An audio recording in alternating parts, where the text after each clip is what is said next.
All right. We will get started here, and I imagine some more will jump in and jump on. I said that this is our final-ish installment of the Shift series. I say ish because, so this one should have been week 5, and because of the R day, we moved things around, and you traveled somewhere, I think. Yeah. So this is putting a bookend on that. But the bank-owned property conversation, foreclosures, short sales, et cetera. Jeremy Brobson and I are going to be tackling that. It's not formally a Shift class, but that's the lesson that was missed. That's going to be on the 6th, which I don't know what day of the week that is next Tuesday. So we'll get that posted out. Anyone that wants to have a conversation about how do I work with buyers through the foreclosure process? What if I'm working with a seller that's facing a bank-owned situation, or their financing is compromised? And so just a PSA there. I posted in the email that I think most of you got an interesting statistic. So we know that the market is changing. But in the previous 30 days, so October 29th through November 29th, we saw 633 price reductions in our MLS. Now, our MLS, there's lots of active listings that covers a broader area than where we are right now. But that's a lot. The exact same time period last year, there was exactly 1 price reduction. So from 1 to 633. The sky ain't falling, but the market is changing. That's kind of been the theme of this conversation. I'd love to hear a few thoughts or a few takeaways. Welcome, Marisa, come on in. As you hear that statistic, as you think about that many price reductions, does that surprise you? Does that scare you? Does that whatever? I'm just going to continue doing my thing. Love to hear a couple initial thoughts. Doesn't scare me at all. I think it's great. I think normalizing is great. It was out of control. I think for the future of real estate, it needs to calm. Everything's getting out of control, and I think normalization is best. Yeah, the more shocking part of that statistic to me was that there was only 1. Right. In an entire 30-day period across an entire MLS. Speaks more to the frenzy that we all experienced a year ago, more than what today is, or the last 30 days of it. Any other kind of thoughts or reflections relative to that statistic? You're gonna have to do a little more research on it now. Like before, like you said, you were just in a feeding frenzy, and whatever they priced at was the price, and you had to go with it if they liked it. Now it's kind of over. You have time to look and be like, okay, did this agent even do anything? Or did they just price a home based on what they were experiencing? Maybe it's a year and a half, 2 years, and kind of gauge it that way. Right. I'm not gonna lie, I think it's definitely scary for a first-year agent, not knowing, all we've known so far is a wild time. So to see it normalize, it will be really interesting, and you will have to sharpen your skills. If you don't, you'll be found out. Yeah. With price reductions. Yeah. Right. Next Starbucks. That wound is too fresh. And counterpoint to that, Caitlin, most first-year agents, now you're a little bit of an exception with how your business has developed, but most first-year agents are overwhelmingly weighted towards what side of the transaction. So if more and more listings are actually reducing in price, the people that more new agents are representing actually have a better shot. That's my Pollyanna take on it. Well, today's conversation, and I tested this beforehand. We're not going to do the share of the PowerPoint. I'm just going to be scrolling through the PowerPoint as we go, because I think we've had issues with that. Today's conversation is about lead conversion. And before we dive in, not everybody knows Ginger. I'm just diving straight into it. Ginger, I know you, but not everybody does. Tell us a little bit about you, your business, what you're doing when you're not related to selling houses. Okay, so Ginger Kin. I'm actually an agent at Cutler Real Estate. I've been there for 8 years now. I started in real estate when my kids were little, thinking, no, I'm just gonna do it part-time. I'm gonna make a couple $1,000s a month. It's going to be great. And then quickly realized that is not the case. So I put my license in escrow for a while, waited till they were a little older, and honestly got to the point where I was in a job I absolutely despised. I was in the medical field before, and I just hated my life every day driving to work. And I was like, man, there's got to be a better way. I've always liked real estate. My now husband kind of pushed me into pulling my license back out. The kids are older. I'll be able to help you. And so I started back in it again. Unfortunately, it took me about 2.5 years before I was able to quit that full-time job and do real estate full-time. Okay. I went from full-time to part-time, part-time to casual, and then casual to finally quitting. But along that path, I kept putting money in the bank. Like, okay, every time I sell a house, that's going to be my fallback. So got to the point where I went to casual and I had enough money in the bank. I felt like, okay, I'm just going to dive in both feet and see how it goes. And it's interesting, once you get to that point of there's no other option. You're either going to survive or you're going to drown. And those uncomfortable conversations of picking up the phone, calling for sale by owners. I got really good at calling for sale by owners, and I still to this day. I remember thinking every night, if I don't at least call one for sale by owner today, I'm just not going to be able to sleep tonight. I've got to know I've done everything I can do. So if this fails, I gave it 100%.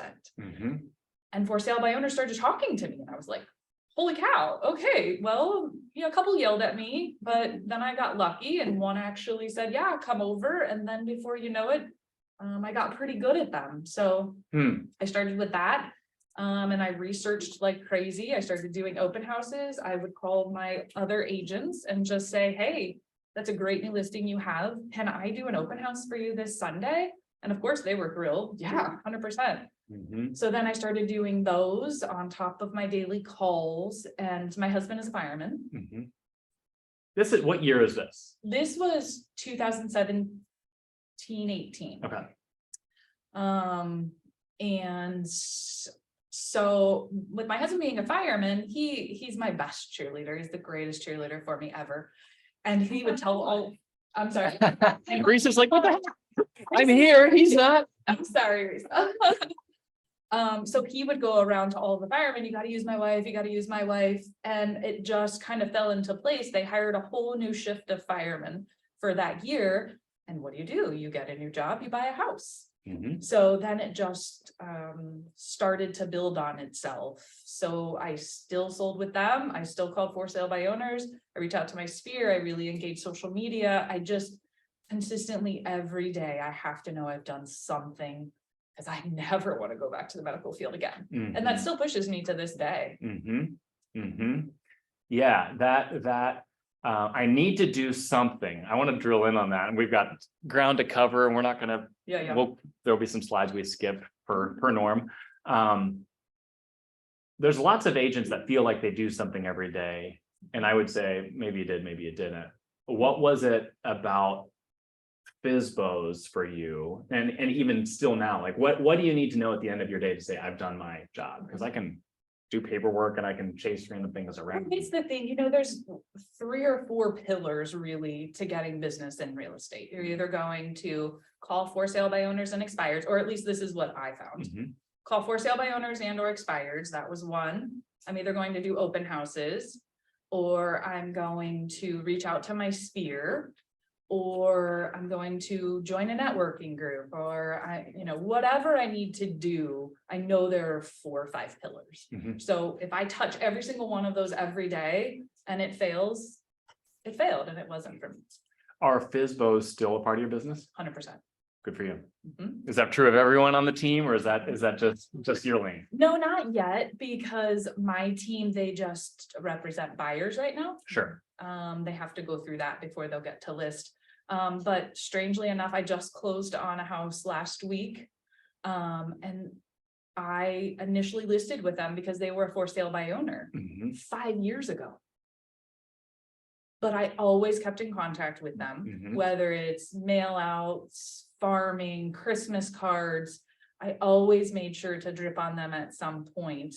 And I just sold their house. They're building a new house, just sold theirs in Louisville. It sold in 2 hours. It was the easiest transaction ever, and it was an all cash buyer. I'm like, gosh, had I not picked up the stupid phone Yeah. 5 years ago and got comfortable with being uncomfortable. Mhm. Are, you know, because we still get uncomfortable in making those calls even 8 years in. Talk with me about mindset around that now. Is there a mantra? Is there an affirmation? Is there just a confidence in your scripts? Like, what do you mentally bring to do the highest rejection activity in this business? So I'm pretty energetic.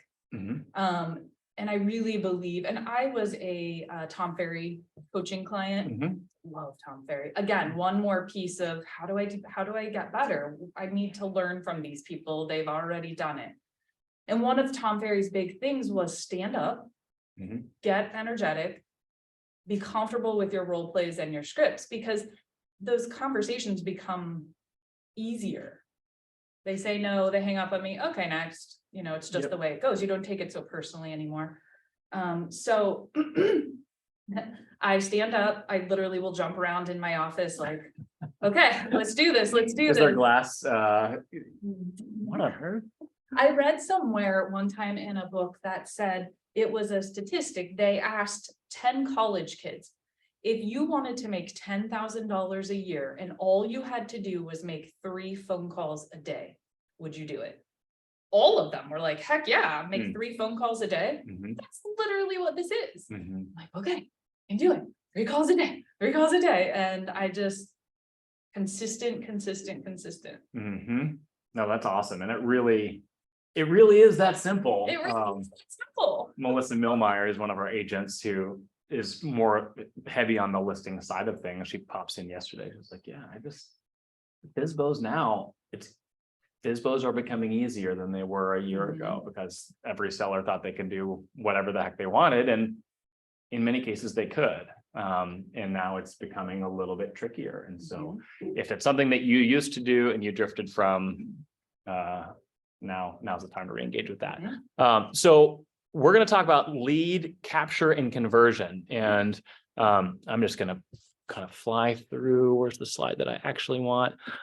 So as we talk about conversion, so it's one thing, okay, how do I generate leads? There's lots of different things I can do there.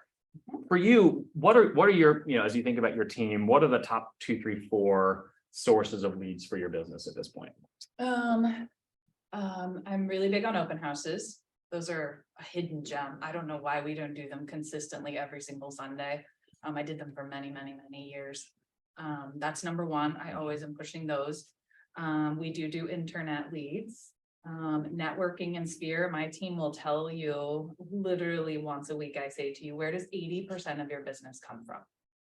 Friends and family, people who already know, like, and trust you. Yep. Hone in on that. Pick up the darn phone, give them a call, even if it's just a text message. Welcome. Even if it's just a random text message of, hey, happy Thanksgiving.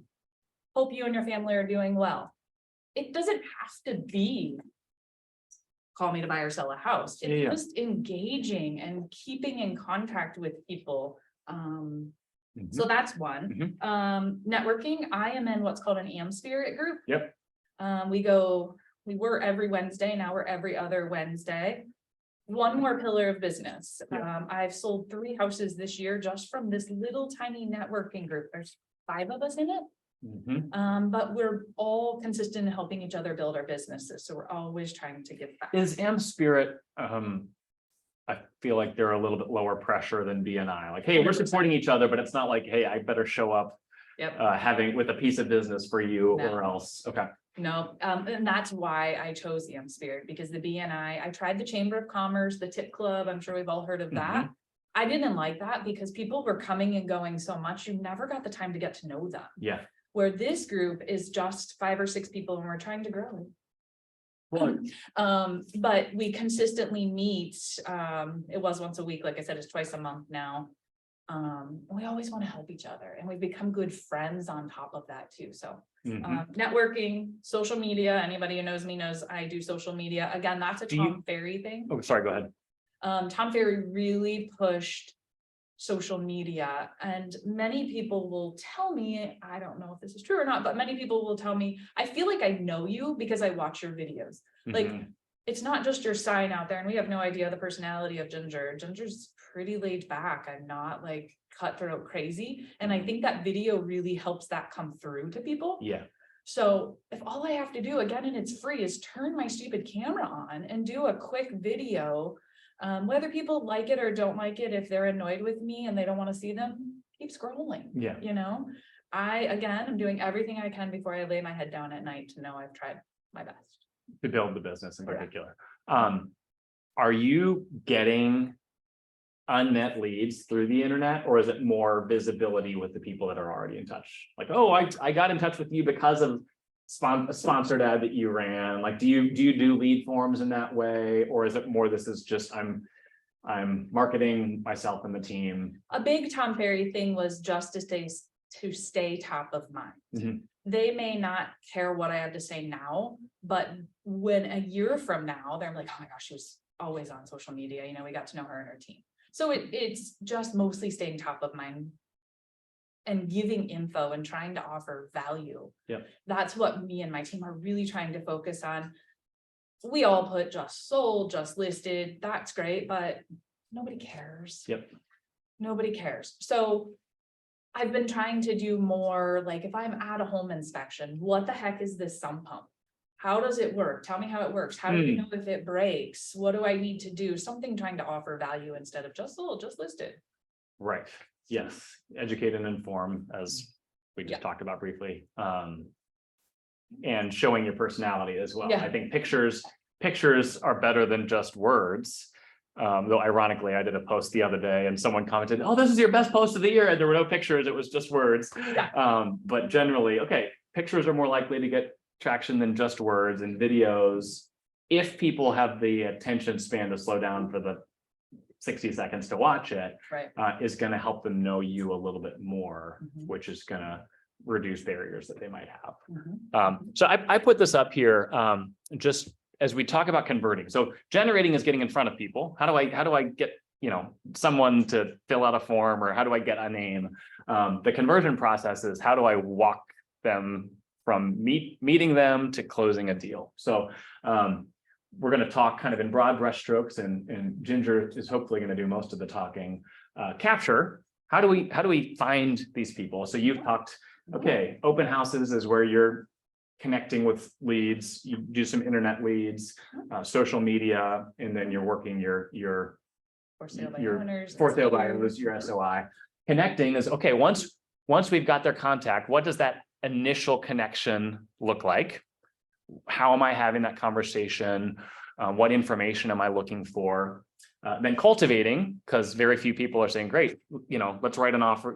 We're meeting today and we're writing an offer on a house today, or we're listing our house today. That's typically not how the sales cycle works. So how do we nurture that relationship, stay in touch with that relationship, whether they're doing that in a week or whether that doing that in 5 years, and then close to convert is the thing that's cut out there. How do we, as we're in touch with them, actually moving towards the desired outcome of doing a real estate transaction? So we're going to fly through a little bit of that. You touched on the capture. We touched on this a little bit at a class a few weeks ago. You're looking for people that are ready, willing, and able. They have a motivation to make the move now. They're agreeable to do what it takes. They understand, and then they're able, which is typically the financial means. Hey, I want to buy a house, but can you buy a house? Those are two very different things. And so that's what we're looking for. And in sales, we're all in sales here. Let's not act like we're not. I feel like sales is a bad word to a lot of people. We're in sales. It's okay. It's okay to use the real world word. We're not looking to have people do something that they're not looking to do. I don't want to be salesy. Nobody wants to be salesy. Our job is to find the motivated, which goes back to sources and the way that we stay stay in touch with them. From a capture, so there's a bajillion different ways, sign calls, open houses, outbound calling. Ginger's touched on some of this. When you're making the initial connection, and let's just use the open house as an example. An open house lead is going to be very different from an internet lead. As you coach your team and as you hone these skills yourself, what information are you looking for? How are you hoping for that conversation to go? If it's a random Joe and Jane walking through an open house that you guys happen to be hosting. So the biggest advice that I could give you is to be real. Hmm. So whenever someone comes into an open house, I never leave the door. I'm always in front of the door. I want to greet them when they come in, and I want to be the last person that they see before they leave. So they will come in, I will give them the information sheet. I'm not leaving that front door. Mm-hmm. Hi, thank you so much for coming. Here's some information on the house. Please feel free, walk around, open doors, cupboards. If you could just give me some feedback on the house. I don't live here. Mm-hmm. My sellers would love to know things that you love or hate about this property. So if you could just be thinking about that as you're walking through, that would be great. And I leave them alone. Mm-hmm. Because I can't stand when people follow me around. The Yeah. car salesman don't follow me. Yeah. So they do that. And again, I try to be real. Mhm. So they finish seeing the home, they come back through and I'm like, well, I always do this. Well, how did it go? You just did that automatically. There was no thinking about it. Yeah. Well, how did it go? Do you love it? Do you hate it? Is there anything we could change about it? Mhm. And my whole intention is to break their walls. Yeah.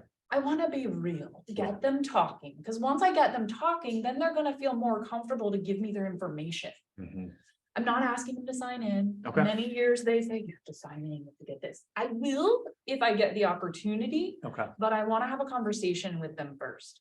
Oh, it's not really what we're looking for. We really didn't like this. We didn't really like that. And I'm listening to clues as they're talking. Mhm.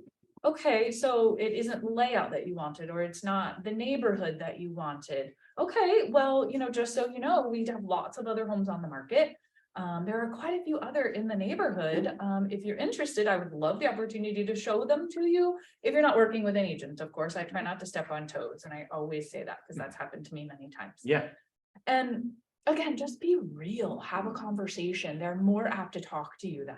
Mhm. Generally, I'm pretty good at converting them from there. Okay. Even if it takes 10 minutes. And another thing I can tell you, someone told me one time, if you're talking to someone at an open house, do not stop talking to them to greet the next person that's walked in. Mm.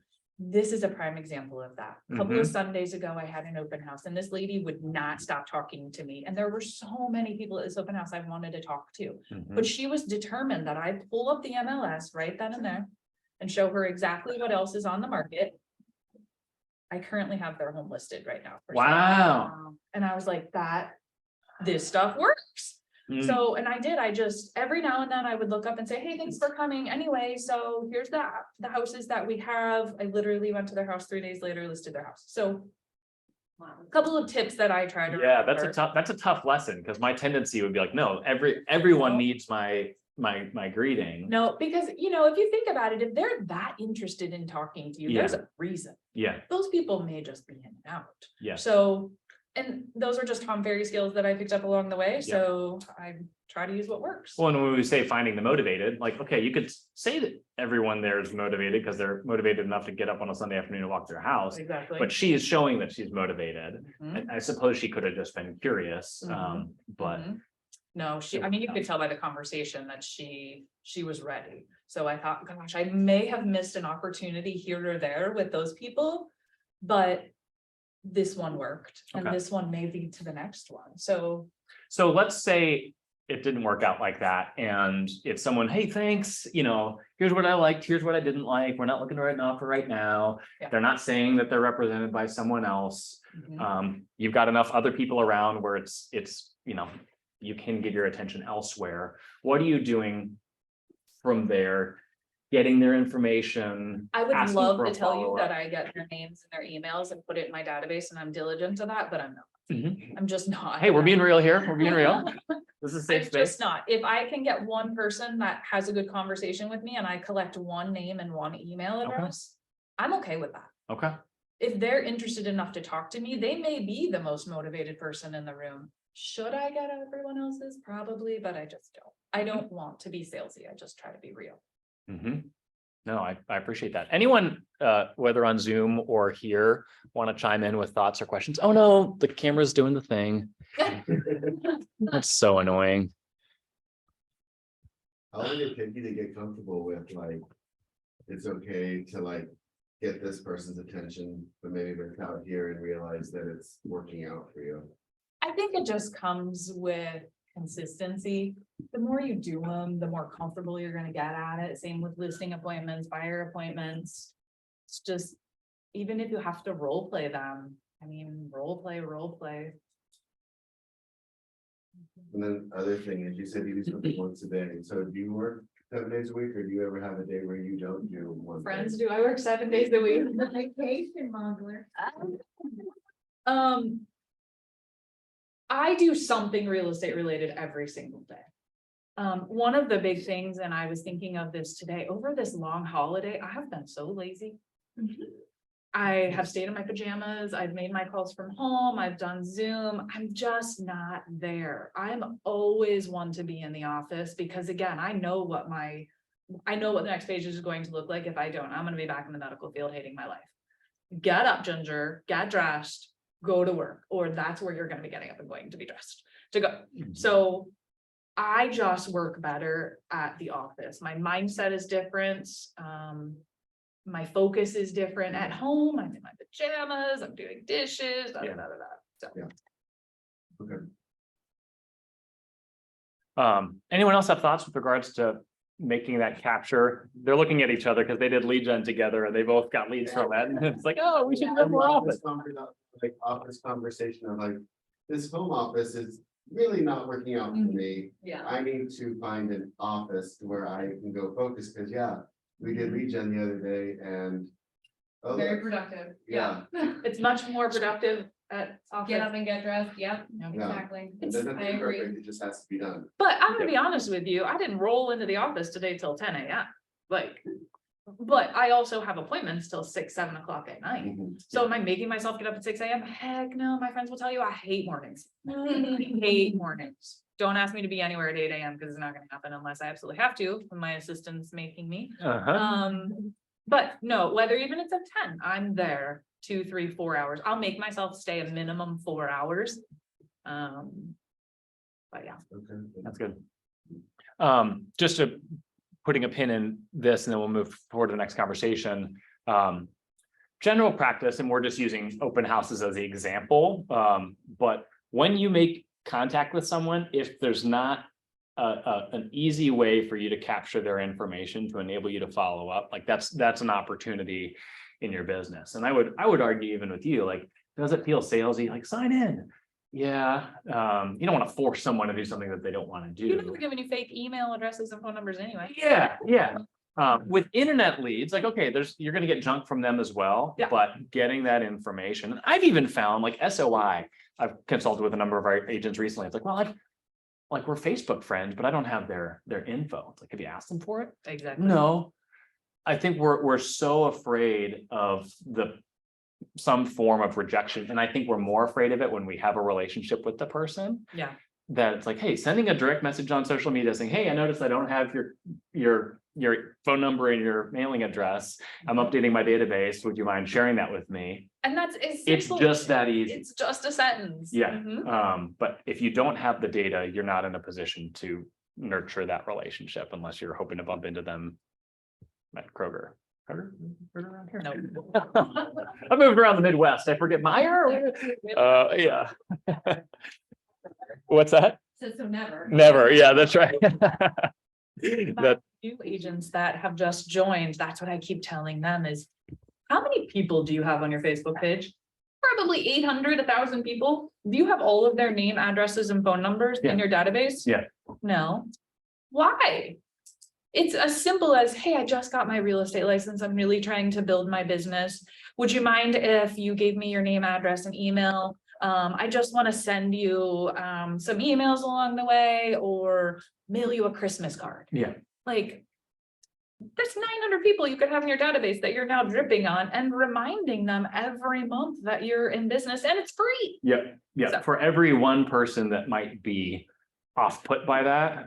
And an unsubscription doesn't mean they're off put. I unsubscribed from like 20 things this weekend. Like, Right. I'm getting an email every day from this like jungle outlet thing. I have no idea what this is. And that, Mark, okay, like clean up the crap. Like unsubscribing doesn't mean that you're pissed and it's a relational middle finger or anything like that. It's just like, no, I'm cleaning out my inbox. Like worst case scenario, they unsubscribe. It's And not- if they do, okay, move on. That's, yeah. You don't call them. I noticed that you unsubscribed. What the heck? Don't be a creep. So capturing is making the connection, getting the lead, getting the information. Connecting is then that initial conversation. So we've used the example of an open house. Let's shift over to an internet lead. Someone's calling in, whether it's a direct connection or you're getting the info and you're making that call. What are you looking for in that phone conversation, both to communicate as well as to understand, to cement that relationship? So biggest advice I can give for that would be real, same thing. It's a theme. You need the t-shirt. Seriously, I mean, if you call me and you're a salesman, hi, this is so-and-so calling from so-and-so, delete, I don't want to talk to you. Be real. Hey, so they just sent me your name and information. It's Ginger Cutler Real Estate. I just wondered if you have 2 seconds. I know everybody's really busy, like, and I tend to talk more than I probably need to, but just be real and say, hey, they sent me your information, said that you're interested in taking a look at this house. And I don't know how many people do Zillow leads here or not, but the Zillow man actually came to our office and sat down with me, which was hilarious. Not Mark Zuckerberg or whatever. Mark Zuckerberg. No, it's Rich. So that's Facebook. Yeah. Rich something. Anyway. Their representatives came to my office and he said, hey, I just want to sit down and meet with you. You are really good at converting Zillow leads, but I'd like to give you a couple of pieces of advice. 100%. So he plays, they actually record your conversation. Yeah. He plays the conversation in front of me and he said, can I give you some advice? And I said, yeah. He said, you talk too much. I said, I'm not surprised. I don't know. Yeah. He said, what you need to do is just simplify it. Hey, they sent me your information, said that you were interested in looking at 123 Main Street. That's great. Are you available tomorrow or Tuesday to see the property? Period. Now I did the opposite. Tell me about your home buying process. Where are you at? Have you looked at other homes? Do you have an agent? Do you have, are you pre-approved? Da, da, da. So I tried his method and said, okay, we're going to do it. So same thing, got a call, went there, met them at the house. It's hugely different when you're standing face to face with someone. Asking than those having- questions. Exactly. Yeah. So when I got there, again, I always bring energy. Hey, thanks for coming. It's so nice to meet you guys. I'm Ginger with Cutler Real Estate. I bring energy. Don't, gee, thanks for meeting me. Same thing. Please feel free, wander around the house. I'll be here when you guys are finished. We can just, if you give me some feedback on the house, start them talking, get their information from there. Yep. Then it's great. Well, here's my card. If you're not working with another realtor, I would love the opportunity to help you guys find the home of your dreams. In fact, I have a couple others I'm thinking you may be interested in. If you just want to give me your email address, I can shoot them over today. Got their information. I've made that connection rather than just 10 minutes on the phone. And it is amazing how much it changed. So that's what I tell my agents now of, I don't like to show houses if you're not pre-approved. And usually I'll do 2. Yeah, 1 or 2 freebies. Yeah, 1 or 2 freebies. And then after that, if you're not pre-approved, I love you. But if you really like this house and want to write an offer on it, I can't write an offer for you unless you're pre-approved. So yeah, 1 or 2, I'll give freebies. And then after that. So that's your buyer consult is happening in that. Yep. Are you getting an agreement signed, or it's, hey, if they want to work with me, they're going to work with me? Your broker's not listening, so you can. I know, that's what I was gonna say. Technically, we're supposed to say, yes, I get a buyer broker agreement signed right then. But again, I try to be real. If you asked me to sign something and I just met you 10 minutes ago, I'm not signing anything with Yeah. you. No disrespect, but I don't know you. I don't know what I'm signing. I don't understand. I don't know if I'm ready to buy a house. Does this mean you're forcing me to buy and I'm in contract and not? So no, Mhm. I don't. How deep, so let's assume, you know, you don't know this before you meet the person, but we now know, looking back, that they're not gonna buy something for a year. With that knowledge in mind now, what information are you trying to pick up so that you're able to then cultivate in as meaningful a manner as possible? So let's say that I just left that appointment and they tell me I'm not ready to buy for a year. Thank you very much. I have this ginormous database in my, Excel board in my office. And it's buyers on this side and sellers on this side. And that buyer's name, even if I just met him, he's going on that board. Okay. And his name and his phone number is going on that board. And then from there, everybody has HomeSnap. Mhm. I'm really big on HomeSnap. I apologize, Dan. I know you heard this already, but HomeSnap app that we already all have allows you to just text a house directly to that person. So a week went by. Hey, it was so great to meet you last week. Let me back up. 2 days went by. Yeah. Don't give it a week. Yeah. 2 days go by. It was Okay. really nice to meet you the other day. I know that you said you want to wait a year. No pressure from me. Again, be real. Yeah. I just saw this house and thought of you. Let me know your thoughts. And I texted to them. Mhm. Because most of us don't want to talk on the phone anymore anyway. As much as we'd all like to say you have to pick up the phone, most people won't. So I send them that house. And then, oh, we don't like it, not interested, thanks, no problem whatsoever, smiley face, another Tom Ferry thing, always put emojis in your text messages, it just changes the whole conversation. No pressure, just thought maybe you'd be interested. Fine, haven't heard from them a month or two. I'll let it go a month probably, Mhm. same thing. Another texted, hey, and unfortunately you have to consistently do this. And sometimes I'm nurturing these people for a year. Are you, so let's talk system there. Are you, so you meet them on Monday, are you making a note as you walk out? Set a reminder to text Joe on Wednesday. Yep. Or do you just happen to, No, Okay. I have reminders like crazy in my Okay. phone. okay, Add Joe from Zillow lead to my board Monday morning at 9 a.m. okay, He'll go on my board. Now, the big thing that me and my team are doing is really focusing on our database because I keep lecturing my team. That database needs to be beautiful. Mhm. I need correct names, numbers, email addresses, and phone numbers in there because again, it's free. We can drip on them. We can send them market watch reports. We can email them happy 4th of July. Yep. It's automated, it's free, it's going out on its own. So they're gonna go in my database and they're gonna go on my board. Mhm. I would love to say in the spring, I keep up with that board as much, but I don't. But now my team, they've got their names on my board. And so when we Zoom, okay, Joel, talk to me about what's going on with Mark. Have you talked to him today? Did you send him a text? Did you send him a hello? Just reach out and say happy Thanksgiving. And that's, so everyone's leads are on that board. Yes, they have their own boards at home too, Okay, but I like to put them on my board too, so that I can help. yeah, I call them, I'm your productivity coach. yeah, Did you reach out to Mark today? Okay, tomorrow, so conversation. you're gonna Yep. put it on the board tomorrow, you're gonna do. Yep.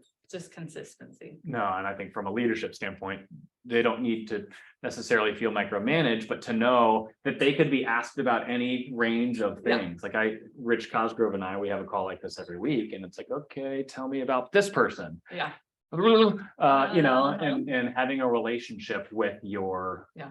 your board is essential. it'd be interesting because my team may say, oh, she's so annoying in that aspect. I don't know, but Accountability can be annoying, but we all need it, right? Yeah. well, that's why we made the pretty boards and you want to buy that Maserati? Okay, well, did you pick up the phone? Mhm. How's Mark doing? The vision board, you mean? Yeah, Mhm. yep. Yeah, so we've done that too. I'll take a moment. I know. Let's talk for a second. So beautiful, beautiful database. You're singing my, my favorite song there. Tags. So do you have a deeply developed, everyone's got 6 different tags, or buyer, seller, or they're just in there with their correct information? Unfortunately, they're just in there with their correct information. Yeah. That's what I've been harping on my team is they need to have tags. Yep. Because, those systems will actually set up, you can send them buyer watch reports. Yeah. Or you can send them seller watch reports, but if they're not in the right category, that's just a missed opportunity. Yeah, and I think tags don't matter if the information isn't correct. Yeah. And like my coach will say, ideally, you got 4 or 5 tags on every lead in your database because, okay, they're a buyer, they live in this county and they're looking in this county, like now tags then necessitate a unique type of communication. So more tags equals more work for somebody, but it enables you to go deeper and more nuanced. Anybody feel like they're winning in the tags game? Eli, do you want to talk for a second about what you do or how? Honestly, it just helped me to organize my smart plans because I have a lot of them for a lot of my clients. And so, I have an investor tag, commercial tag, first time home buyer, buyer, seller. Love it. sold, Good for sell you. by. And then I organize all of the different email campaigns, drip campaigns that go out, correspond like you're talking about. Just, And the emails make sense. An investor wants an email about investments. Yeah, Mhm. yeah. If you're sending out a monthly blog post Yeah. that talks cap rates and NOI, the first time home buyer is going to say like, what the heck? But if you're talking about find the this of your dreams, the investor is like, there's nothing this of my dreams. Exactly. I'm looking for value. So that's And now great. that it's the slower season, now it's the time. I didn't say that out loud. But as things slow down, Yeah. now's the time to be focusing on that. On the investor-based business. No, just on your database. Oh, Get yeah, it yeah, yeah. categorized and clean Yes. it up and. Yes, that's one of those like, if I have a quiet week, I don't have many appointments, like Mhm. try to get appointments, but also when in Mhm. doubt, tidying, and you can always spend time in your database. Yeah. Growing it or developing it, communicating with it. Adding your Facebook people in your database. Right, exactly. Jeff Glover talks about databases. Hey, well, you got your social media one, you got your phone, you got your CRM, and the more that the different places live in one place, the more likely you are to be communicating in a way that Exactly. makes some sort of sense. Mhm. But it all counts. All right, where are we? This is just basically connecting is the power of questions. You talked about, hey, sometimes we just need to talk less. Learning to ask good questions if someone's not buying for a year or selling for a year, good questions will enable you to understand their motivations and why they're looking to do what they're looking to do. And then having a database where you can capture, they're moving, not just are they looking to buy, what are they looking to buy, but why are they looking to move? What's their motivation? Because you need to have the ability to call them back to that. I had an example of that. Someone, I had sold a couple of cabins down in Carroll County, and these people were blowing up my phone wanting to buy cabins down there. And I'm thinking, gosh, I need some place to house all these people because eventually I'm going to list another cabin. And where are all those people? And crap, now I can't find their addresses and their phone numbers. And this could be a dual agent scenario, but Ginger's not organized enough to get that all together. Mhm. So that's what we've been trying to focus on. And now I've got a cabin in the works that wants to be listed and like, oh, perfect. I have 5 people right here, name, addresses, and phone numbers that Yes. can send it off to, because you never know when you're gonna run into the new listing in Jackson or.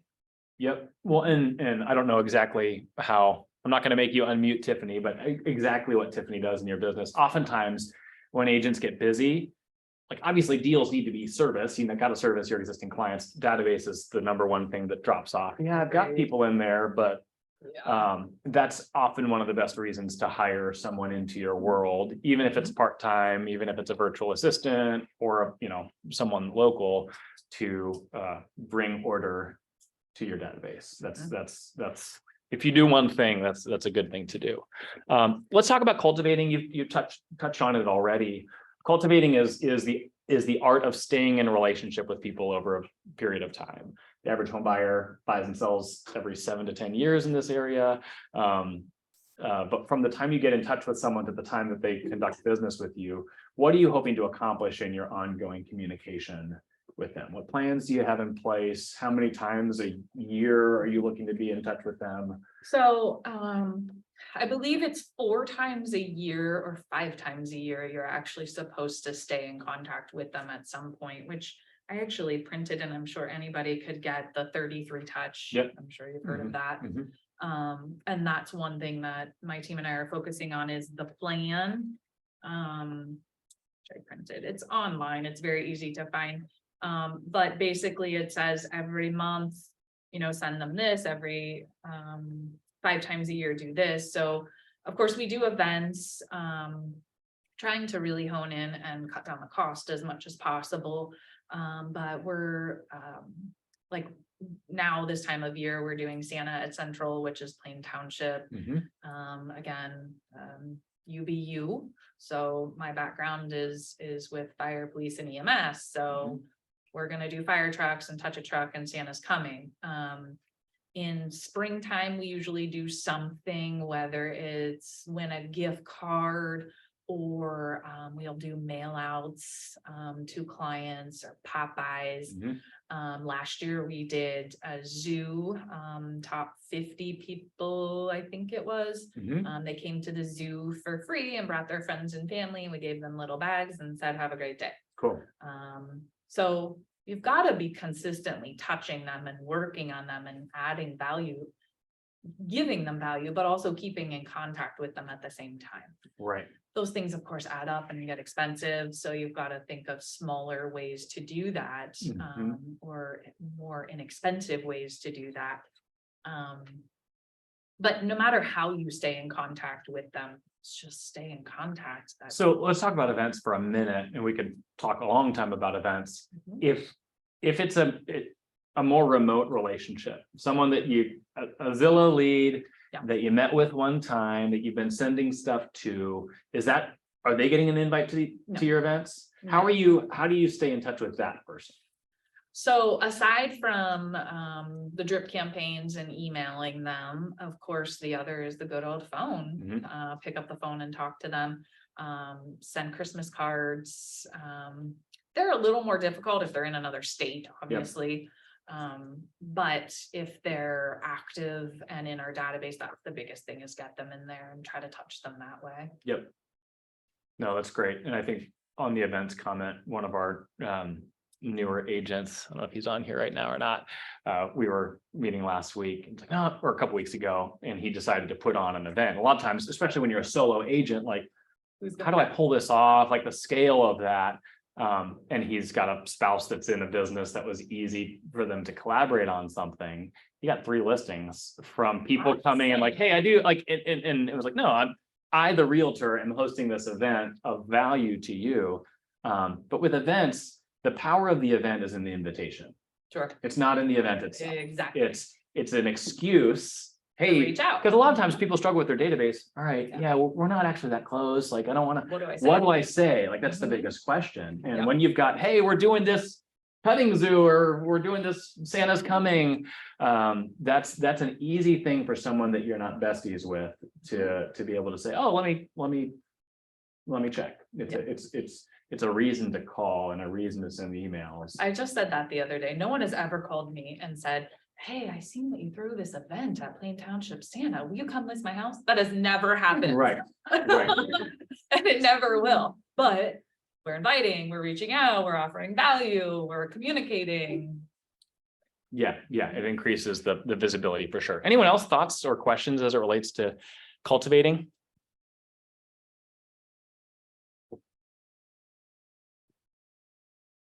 Yeah, she said 33 touches, 33, 36. There's a team in the office that has a 72 touch plan here.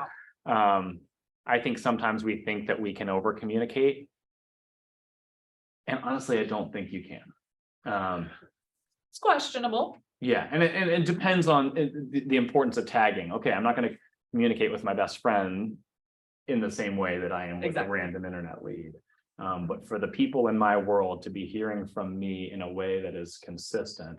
I think that you're touching them in different ways too. Yeah. Not everybody sees my social media post every day, Right. But they may check their email, or they may not check their email and they see my social media, or they don't do either and they just get a random postcard from us, or their property anniversary, or we send birthday cards. Like, lack of interaction and lack of response doesn't mean 2 things. It doesn't mean that they're offended. And it also doesn't mean that they won't work with you when the time arises. Like, I am a serial SERIAL, non-responder. You could call me 6 times and I'm busy with stuff. I've gotten your mailing, and then I do something with you When I need you. when it's time. Yep. So I think sometimes, like, oh, I haven't heard from them. They're probably offended. Yep. Once I tell you that, don't assume that. Yep. Stay in touch with your people. So one of the things I wanted to put in front of you, and this is, I think, one of the more helpful elements of the Shift book. Camera's drifting a little bit again. Is the decision continuum. So this is true for all of us. When someone, sir, can I help you as you're looking for shirts at Brooks Brothers? The answer for me is always going to be no, because I don't want someone following me around looking at what shirts I want. I just don't need to be helped in that way. Very rarely. So the decision continuum conversation, pages 100 and 101 in the Shift, for those of you who have the book, it's helping us to understand that very few situations are an absolute no. If somebody says no, usually it's a not now, or not for this reason, or my motivation isn't there at this point. Not buzz off. I never want to talk with you again. So I appreciate that as a framework. Where did it go? So paired with that, because people are in different positions in their decision-making process, it's a soft no right now, which means I stay in touch with them. Or it's a soft yes, which means there's still things that they need to understand in order to move forward. A soft no and a soft yes can look very similar depending on the personality type. These are some closes, and I think closes, sometimes people can feel all good. That script closes can feel scripty, can feel too salesy, but there's 10 closes in here as we think about converting, moving forward towards them making a decision. And I just want to kind of fly through these really quick, because we're trying to, with a new lead, we're trying to convert them to what? What are we trying to get with the new lead? Not yet. Closing's coming later. Yeah, well, and that's second. First is to the appointment. And even if you meet someone at an open house, that's odds are good that you're not having the fuller conversation. And like Ginger, most people, the appointment isn't like, let's meet at the office and talk about your process over coffee. You can do that. Like that's not allowed, but I'm finding that fewer and fewer people are opting for that. But converting to the appointment where you can have the real conversation about who they are, what they're aiming for, what their goals are, so that you're equipped to follow up in a real way. Then you're looking to convert towards the committed relationship, whether they're signing an agreement or not. It's a good thing to do. I'm not the broker, so I'm not going to tell you that you have to do it. It's a good thing to do to help define the relationship, but there's lots of good reasons for not pushing for it, in my opinion. But then ultimately we're closing towards helping them to make the decision. And a lot of people in in any market, but I would say in this market, you find yourself with a buyer like, hey, what more do I need to do? Is it really about the house, or is it really about your indecision? Similarly, the seller, is it really about the price point, or is it about your indecision? And so converting them to move forward towards making that next decision, whether it's choosing to write an offer, whether it's choosing to reduce the price, whatever, I think is helpful. So I'm just going to fire through these real quick, and I'd love to hear from a few of you if there's one or two that jump out to you as like, oh, I've never thought about that before. That might be helpful. So number one, the hard close. This is for the direct folks. Let's meet. Let's sit down. Let's have a conversation. The soft close. I've really enjoyed visiting with you. Would you like to get together to discuss this further? That's relational. It's less direct. We're not looking to be friends. What are we doing here? But I'll meet with you. The direct close. Can we meet today? Not just can we meet, but let's make this happen. Indirect. Would it be okay if I got you some information to look over, then we can meet to discuss? The trial close. Have we gone over enough today that meeting would be our next step? I like that one a lot. A version of that one a lot. The assumptive close. It sounds like we should meet. I'm available most times this week, so what works best for you? I think we should. I'm throwing it out there. The negative positive close. Would you be offended if I asked if we could meet to go over this? I don't like that one. The would you be offended language, I'm like, I don't Sounds know. like that. What's that? Nobody Nobody talks talks like that. I don't know. Gary Keller does apparently. Oh, sorry, Gary. Sorry, Gary. Are you on this call, Gary? He normally is. You, some people who use that term. Sure. But Yeah, not usually with a meeting. yeah, and not with a, yeah, would you be offended if I called you next week? No, I might be annoyed, but offended, those are, I don't know. Kind of That's creepy. my editorial. The take back close, this is an interesting one. I really enjoyed visiting with you. To be honest, I'm not sure if I can be of help or not, but I'd be honored if we could meet to find out.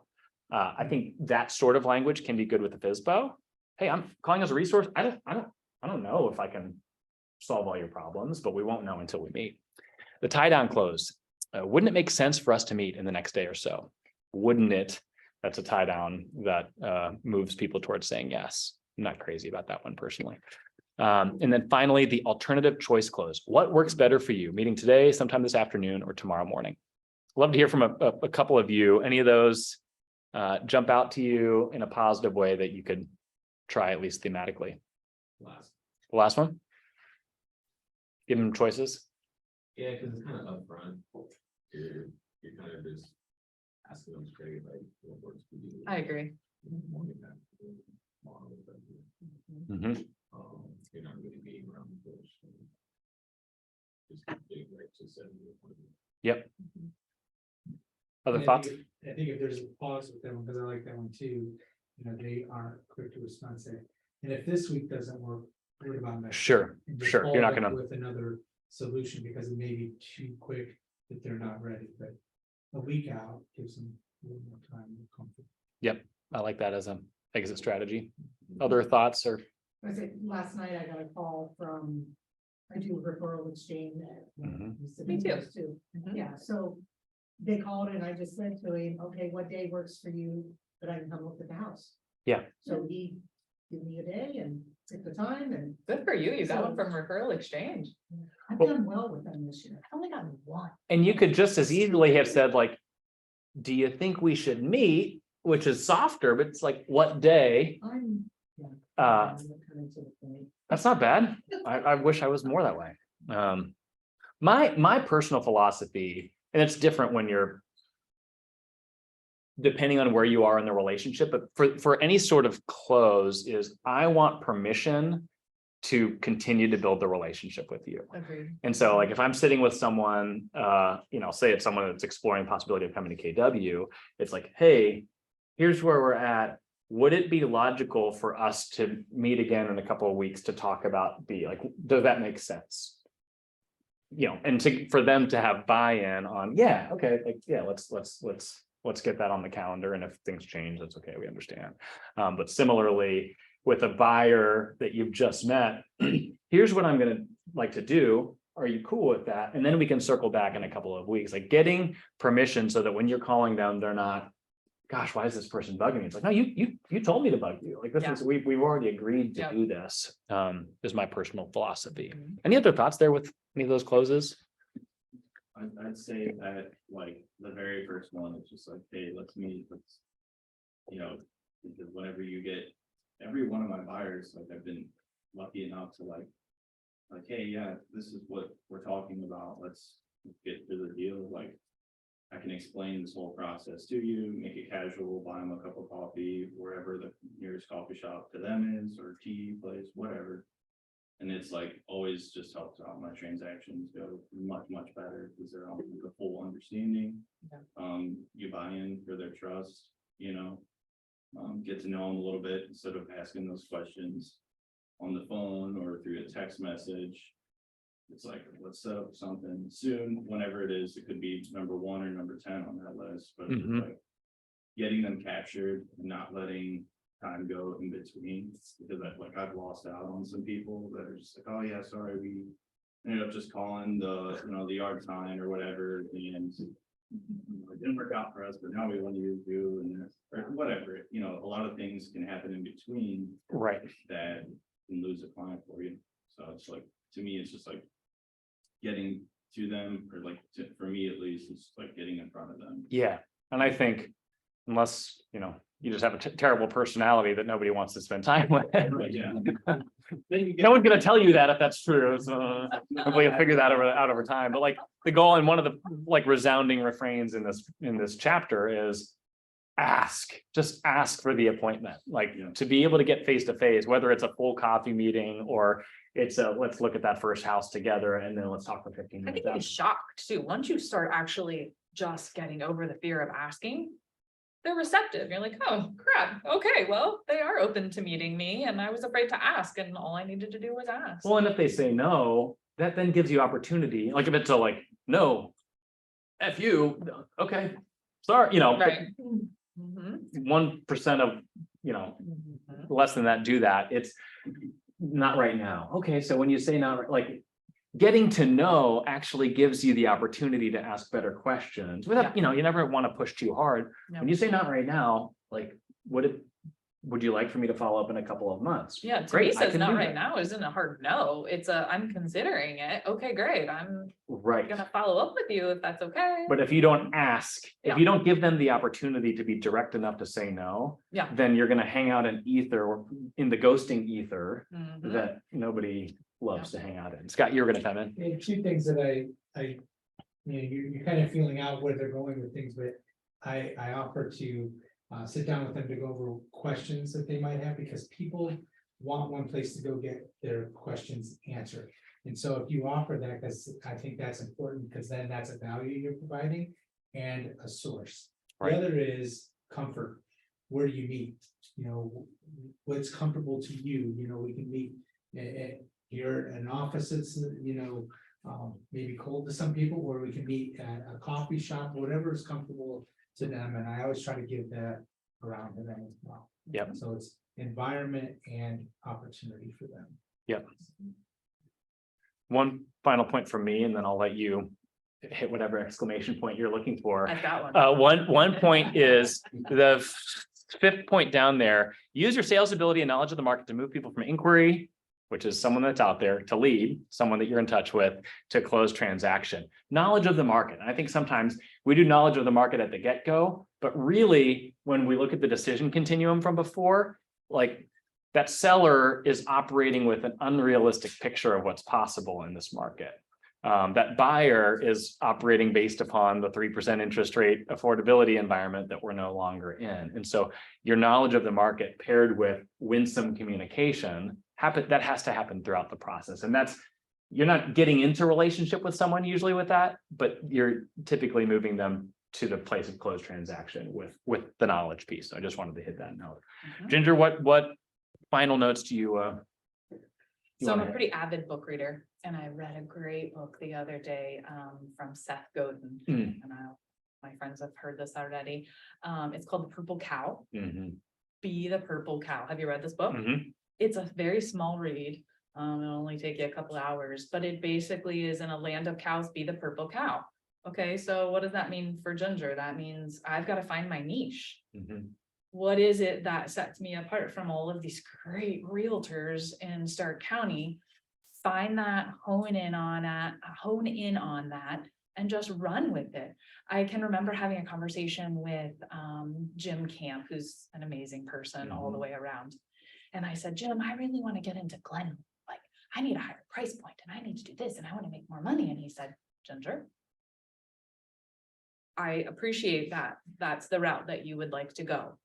But it's going to take you a really long time to get into that group of people where you're more comfortable in your group of firemen. And I know you started with that route, police, fire, and EMS, because it's near and dear to me. It's something that I know I connect with those people. Yeah. So run with that, whatever it is that is your thing. I think of my friend Steph, who's amazing at hair and makeup. Like she could run with that as being her clientele, realtor with heels or